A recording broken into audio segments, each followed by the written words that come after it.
How to fix iPhone sending green messages. Hello everyone, this is Lisa from Create Login and Delete. Now let's get started. Firstly, what you have to do is check your internet connection is stable or not. After you check that, what you have to do is go to your settings app, open it. Now scroll down, go to the option of messages. Over here, you will find this section for iMessages. Make sure you have toggle on for this option. After you do that, you can open this option of send and receive. Now over here you will find two options. You can receive iMessages to and reply from and start new conversation from. Make sure you have check in for both number and email address for this option.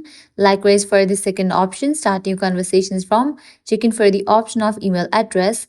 After you do that, you can close this and open your messages app and check whether a problem has been fixed or not. If still you are getting this issue, then it might be the case that the person who is going to receive the message is using the Android device.